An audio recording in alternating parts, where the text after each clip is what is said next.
Hello, this is Patrick Horsley and Daniel Wolf, and this is our presentation on e-government. Portal, where are you going? Oh, the local office. I need a resident certificate. I can help you. Come in. Huh? You can get it from G4C. Wow. Now we can do everything at home. G4C, you are the best! Mark Foley, a U.S. House of Representative, was once quoted saying, "A government operates and acts differently than a company.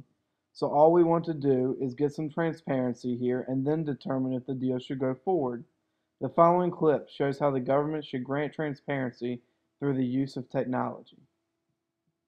I think it's really important to be able to evaluate whether this administration's actions, in fact, fulfill the principles that all pertain to transforming government through the use of technology. The first one is that transparency is government's responsibility. This is a novel suggestion in this town.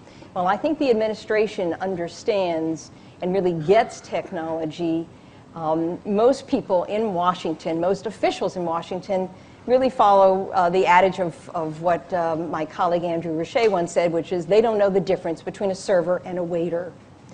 And so it's really important for this administration to own the notion that transparency is government's responsibility. And in my mind, that means conceptually that government should be born open, not born secret. And so the administration has a lot of work to do to change that cultural perception that government information is my information, and you, the citizens, have to request it. And so that changes fundamentally what FOIA looks like, for sure. How would they go about implementing this? First 100 days, there should be an executive order that dictates that social media the use of social media becomes a government-wide priority, identifying digital communications as a means for both communications and transparency. And I want to emphasize that those are two different things. Transparency is about what government does, what kind of data they have, making it available to us. Communication is about how citizens are engaged. Second, to me, as important in this, is a high-level CTO or CIO, preferably from my perspective, in the White House, who marshals government-wide use of technology on both these fronts, transparency and communications. I am convinced, for as many years as I've lived and worked around government, that without a high-level person to marshal this, that the best intentions will flounder. The people that control the technology and innovation to create this transparency phenomenon are the people like the one in the following clip. I'm the Chief Technology Officer for the District of Columbia. I've got 86 agencies that I'm responsible for when it comes to technology, driving both policy and operations. One of the biggest problems in the federal government is that process has trumped outcome.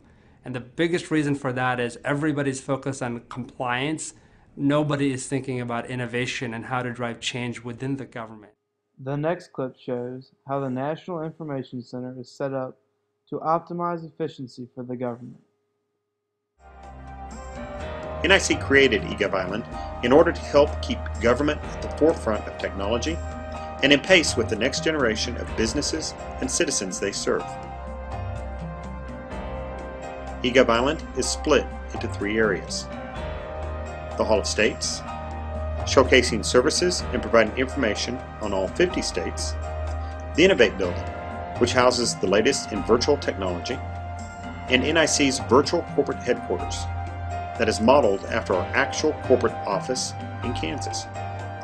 Each of these areas offer the ability to interact with real-time data. Our vision behind this effort is to allow citizens and businesses to interact with government in ways they never imagined possible. Let's step away from the transparency side of e-government and look at how the government is using technology to make actions simplified. Hi, I'm Jim McKay with Government Technology Magazine. For police, locating stolen cars is mostly a hunt and peck type of operation. Police drive around and type into their mobile data terminals license numbers of vehicles they think might be stolen, hoping for a hit. But a new tool, license plate recognition cameras, can now do most of the work for them. The cameras are mounted on top of the police car. to capture images of each license plate they view and compare the number against a database of stolen or wanted vehicles. The officer is alerted immediately when there's a hit. Stolen vehicle. Police can now scan thousands of license plates a day instead of typing in a few dozen. Everyone knows of the conspiracy that the government knows what you are doing at all times. This next clip shows how the conspiracy could definitely prove to be Component of true. law enforcement work, and the Nighthawk is a miniature spy plane that offers law enforcement the capacity to spy on a subject from the air. The Skyseer is another promising spy tool. This kite-like device can spy on a subject for an hour at an altitude of 200 or more feet, where it's hardly visible, all the while streaming video to a computer or laptop as it flies. Unlike the Nighthawk, which was developed by the military for the military, the Skyseer was developed specifically for law enforcement and could be ready for prime time soon. E-government will grow with each and every generation. We just need to know when the boundaries are being crossed. With that being said, we will leave you with this last quote by Einstein. It has become appallingly obvious that our technology has exceeded our humanity.